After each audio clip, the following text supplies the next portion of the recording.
Terima kasih pemirsa Anda masih bersama kami di MNC News Now. Dinamika jelang pemilu 2024 terlihat dari elektabilitas partai baik partai lama maupun baru yang saling berkejar-kejaran dalam hasil lembaga survei belakangan ini. Bahkan ada beberapa partai lama yang angka elektabilitasnya rawan disalip oleh partai baru. Salah satunya hasil temuan lembaga survei Indoriset yang mencatat angka elektabilitas, popularitas dan potensi parpol yang akan berlaga dalam pemilu 2024. Posisi pertama masih diraih oleh PDI Perjuangan dengan angka 24,0%, diikuti Gerindra dan PKB di bawahnya. Sementara posisi tengah dihias kejar-kejaran antara parpol lama dan baru. Partai Perindo dengan elektabilitas 2,1% berada di bawah P3, menyalip Partai Amanat Nasional atau PAN di angka 2,0%. Sementara untuk tingkat popularitas, PDIP, Golkar, dan Gerindra berada di tiga teratas dengan margin angka tipis. Data survei ini diambil dari 1.100 responden dalam periode survei 11 hingga 17 April 2022.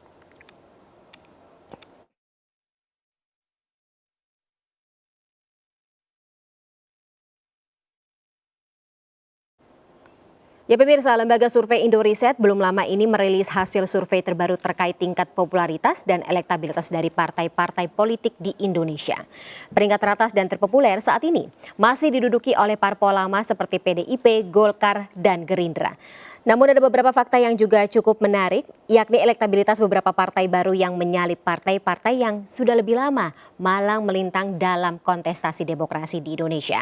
Seperti Perindo yang dari hasil terakhir beberapa lembaga survei belakangan, tidak hanya Indoriset saja, melewati partai-partai lama. Kita bahas lebih dalam bersama narasumber saya sore hari ini, ada Rocky Arbi, peneliti Indoriset dan Wakil Ketua Umum Perindo atau Partai Perindo, Ferry Kurnia Rizkiansyah. Selamat sore Bapak-bapak. Selamat sore Bapak-bapak, Assalamualaikum. Kang Ferry dan juga Mas Rocky, dengar saya atau suara saya dengan jelas? Kang Ferry dan juga Mas Rocky, cukup jelas suara saya terdengar? Iya, cukup jelas. Ya, cukup jelas Mbak Fani. Baik, Alhamdulillah. Sehat ya Kang Ferry dan juga Mas Rocky ya? Alhamdulillah sehat. Baik. Oke, saya akan ke Mas Rocky terlebih dahulu karena saya butuh penjelasan lebih lanjut, elaborasi lebih lanjut dari hasil survei. Kalau misalnya kita melihat itu tadi angka elektabilitas dan juga popularitasnya, mungkin bisa diceritakan saat pengambilan sampel, kemudian juga penjelasan dari para responden ini seperti apa terkait dengan citra dari parpol-parpol yang saat ini ada.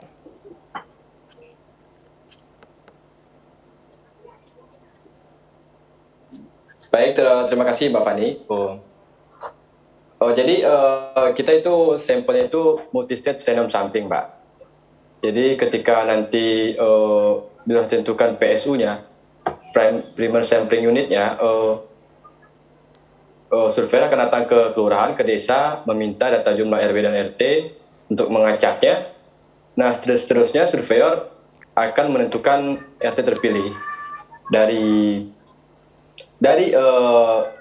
masing-masing kelurahan. Itu kita akan wawancara 10 responden tersebar di beberapa 5 RT. Di 5 RT itu per RT masing-masing laki-laki 1, perempuan 1. Jadi di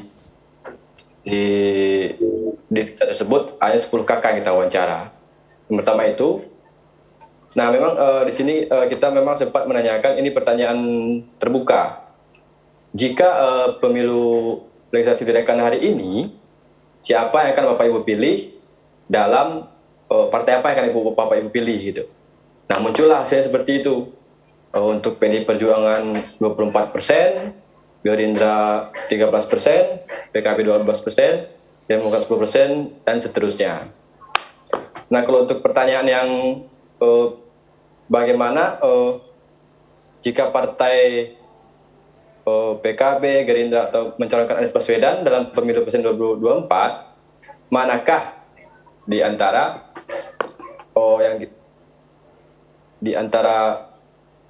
partai yang akan dipilih gitu? Jadi masih berhubungan. Jadi berhubungan dengan kayak masing-masing dari calon presiden, misalnya ketika partai A memilih calon presiden A atau partai A memilih calon presiden B dan partai dan seterusnya, ini bisa berubah atau merubah dari hasil elektabilitas atau popularitas partai-partai tertentu. Nah, betul, Pak. Jadi ketika partai politik mendukung capres yang potensial, tentunya ini akan mempengaruhi suara partai juga. Oke. Ketika memilih partai yang calon presiden yang potensial, itu akan ikut menggerek suara partai. Namun bila nanti partai politik salah dalam memilih calon presiden, itu akan suara partai ada kemungkinan akan tergerus gitu, Mbak. Oke, berarti saat ini suara dari calon pemilih presiden atau calon katakanlah calon pemilih gitu dalam pemilu 2024 masih disetir atau masih katakanlah masih dipengaruhi oleh sosok calon presiden tersebut ya, bukan dari citra partai. Nah, betul. Jadi figur calon presiden tersebut cukup mempengaruhi preferensi pemilih dalam menentukan partai gitu. Oke, baik. Mungkin bisa dielaborasi lagi karena kalau misalnya kita bicara mengenai popularitas dan juga elektabilitas ini kan saling berkelindahan satu sama lain ya. Tapi mungkin kalau dari hasil riset Indoriset sendiri seperti apa itu angka-angkanya? Nah, di sini tadi yang kita ada simulasi beberapa itu misalkan beberapa partai yang mencalonkan Anies. Nah, di sini ada hasilnya itu yang tadi seperti yang Mbak Fani tampilkan tadi. Di situ ada ketika Nasdem mengusung Anies, dari suaranya sekitar pertanyaan terbuka tadi ya, 4,3%, itu dia akan naik jadi 12%. Jadi kenaikannya cukup signifikan. Begitu juga ketika PKS mencalonkan Anies, ketika dari 7,5% naik ke 14,9%. P3 juga demikian, dari 3,7% naik ke 11,5%. Oke. Nah, Demokrat juga begitu. Berbanding lurus ya, Mas Rocky ya? Berbanding lurus ya. Oke. Sebelum saya ke Kang Ferry, berikut ini saya juga ingin tahu ini terkait dengan hasil survei yang menyatakan ada perbedaan margin yang cukup signifikan ketika salah satu atau satu partai ini lebih dikenal publik, tapi ternyata rasa suka publik terhadap partai tersebut ini bisa berbeda jauh ya. Kalau kita lihat dari PDI Perjuangan atau Gerindra seperti itu.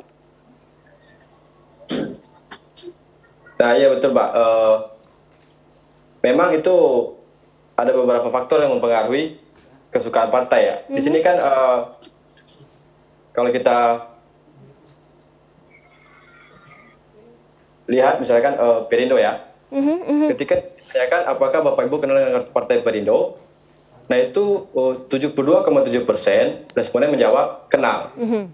Nah dari 64 dari 64,5%, nah 64,5% dari 72,7% itu responden mengaku suka dengan Perindo. Oke, jadi sebenarnya itu kalau Perindo sendiri marginnya tidak terlalu besar gitu, tidak Ya, seperti terlihat besar di partai-partai yang katakanlah lebih lama gitu yang ada di Indonesia saat itu ya. Baik, nah itu mungkin. Oke. Oh sebentar, itu Mbak kalau untuk yang marginnya agak sedikit besar itu mungkin terpengaruh juga dari ini, misalkan kinerja kader itu mesin partai lah gitu. Jadi salah satu faktor yang mempengaruhi seperti itu ya Mas Rocky ya. Kalau gitu saya ke Kang Ferry. Kang Ferry, mungkin tanggapan langsung dari partai seperti apa terkait dengan hasil dari lembaga survei Indoriset ini? Iya baik, terima kasih Mbak Fani. Mohon maaf nih, ini saya pakai HP jadi agak ini juga. Monggo, nggak apa-apa Kang. Oke, yang pertama adalah tentunya ini menjadi satu referensi ya bagi kita dari hasil Indoriset yang memang ada, dan tentunya menjadi catatan penting bagi kami semua dari tingkatan pusat, provinsi dan kabupaten kota bahkan sampai tingkatan ranting untuk betul-betul bekerja keras terkait dengan aktivitas yang ada. Ini kan sekarang bagaimana mencoba memindahkan dari popularitas menjadi elektabilitas. Ini satu pekerjaan yang luar biasa. Nah oleh karena itu hasil Indoriset ini dan juga saya yakin survei-survei yang lain ini menjadi poin yang penting untuk kita mencoba menguatkan, dan ini menjadi referensi hal yang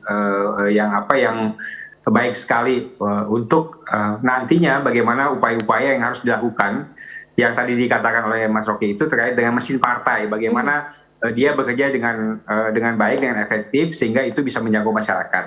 Nah, sehingga keterkenalan partai, popularitas partai itu nantinya bisa bergeser dari sisi popularitas menjadi sisi elektabilitas yang memang itu masuk pada wilayah keterpilihan. Jadi betul-betul masyarakat nanti akan memilih itu. Itu yang pertama. Yang kedua adalah ini menarik ya kalau terkait dengan soal pencapresan. Nah, oleh karena itu ini juga menjadi referensi penting bagi kita untuk nantinya siapa akan kita dukung. Karena memang mekanisme proses pencapresan dan pileg ini bersama-sama pemilu serentak, maka upaya-upaya yang dilakukan ini adalah bagaimana nantinya ini menjadi satu efek domino untuk mengangkat partai dari mekanisme pencapresan yang ada. Kenapa? Karena memang ini adalah efek ekor jas atau kotak efek yang memang ada. Nah, ini upaya yang harus kita coba cermati dari hasil survei yang memang ada saat ini seperti itu, Mbak Fani. Oke, tapi Kang Ferry kalau misalnya juga kita katakanlah melihat rekam jejak dari hasil survei tidak hanya Indonesia saja tapi juga lembaga-lembaga survei sebelumnya gitu, kalau misalnya melihat Perindo ternyata elektabilitas dan juga popularitasnya ini menyalip partai-partai yang sudah lebih lama gitu ada di kontestasi demokrasi di Indonesia. Saya sebut aja langsung ya, misalnya seperti PAN atau P3. Tanggapan dari Kang Ferry dan juga partai sendiri seperti apa?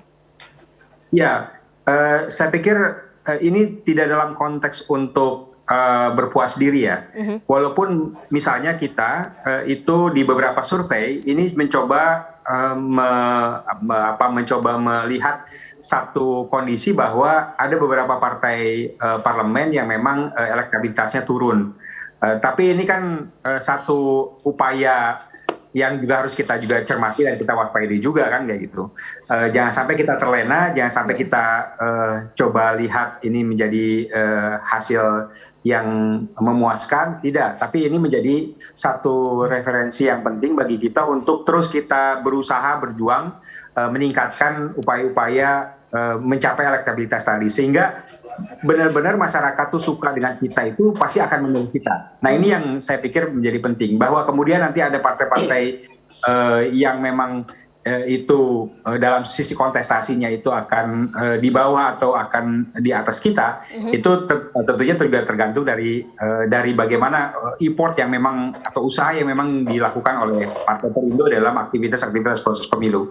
Sehingga ini yang memang menjadi catatan yang harus kita coba terus perbaiki dan coba kita upayakan ke depan dengan penuh semangat gitu kan, seperti itu. Jadi itu saya pikir bahwa kemudian nanti ada partai-partai parlemen yang memang masih ini saya pikir menjadi satu upaya lah bagi kita untuk kita tidak berpuas diri seperti itu. Jangan terlena dengan hasil survei, lebih baik kita fokus pada bagaimana memanaskan mesin partai jelang pemilu 2024 seperti itu ya Kang Ferry ya. Betul. Baik, ini juga ada yang bikin saya penasaran Mas Rocky terkait dengan analisa dari Indonesia sendiri mengenai kenapa partai-partai yang sudah lebih lama ada di Indonesia yang katakanlah kita tahu lumbung-lumbung suaranya sebenarnya sudah ada di akar-akar rumput bisa kesalip sama partai-partai yang baru gitu yang hadir dalam kontestasi demokrasi atau pesta demokrasi di Indonesia. Tapi tahan dulu jawabannya Mas Rocky dan juga Kang Ferry, kita akan lanjutkan dalam segmen berikut pemirsa, tetaplah bersama kami di MNC News Now.